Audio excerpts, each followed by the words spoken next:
Hello everyone. I hope you all are doing great. So again I am back with one new project, that is weather forecast for any city. So in this project of shell scripting you are going to learn how to use curl, how to use functions and if conditions. So a few concepts already we have covered in another projects, but still this will be refreshing your concepts and you will be learning few new concepts related to curl, functions and if else conditions. So let us begin.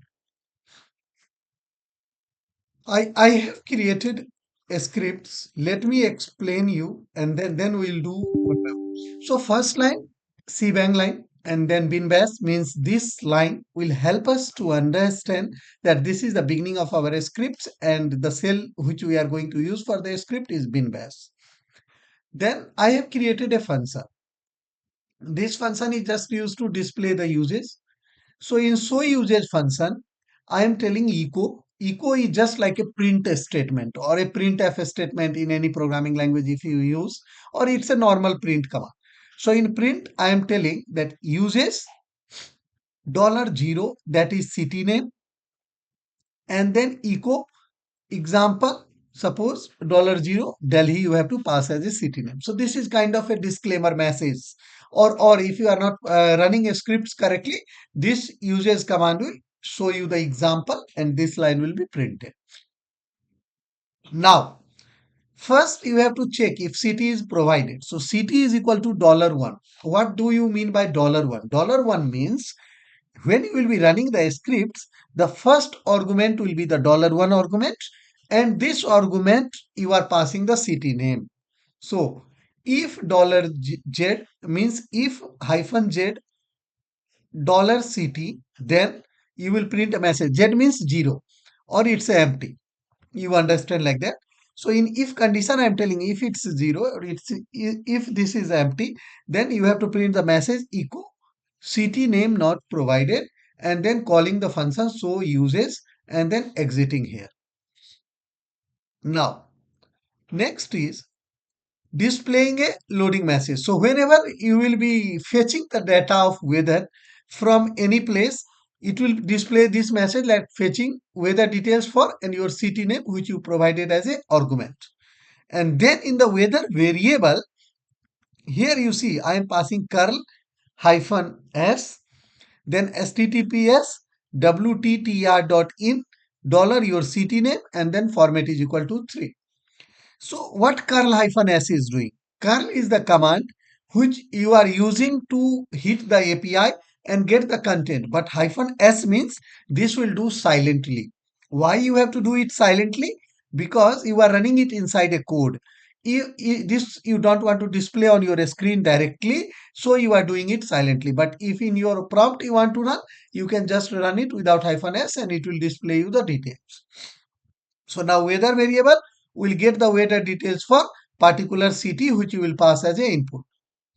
Now, if $weather is equal to unknown location, then error unable to fetch weather details for a particular city, please check the city name. Exit 1. And then message will come display weather message echo this is just a printing line, so this will be printed and then it will show you suggest viewing to full report and then it is giving you the website details. So now let us run this first. So clear the screen and then dot slash weather dot sh. I am not passing any arguments and $1 should be as the argument, which first argument should be passed here. So see what I got. Error city name not provided uses weather.sh city name and example weather.sh Delhi. So where it is going? Here if you see, here it is going. So if it is city name is empty, then it is printing the message and then it's calling the usage function here. First thing let us understand. So when we are doing running weather.sh, it is telling that you have to provide the city name. Now, when I provide my city name like Delhi, what it is giving? So it is telling the temperature of Delhi around 21 degree. Suppose I want to see the temperature of Tokyo. I'll type Tokyo and you see.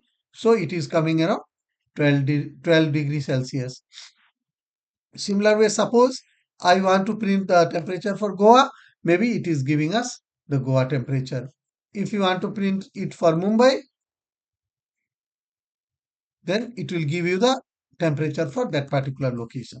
So if I repeat this script again, what exactly you are learning? First, you are learning that how to use the function. So function naming is simple. So underscore uses and then curly small brackets and then curly braces and then echo. This is the usage message.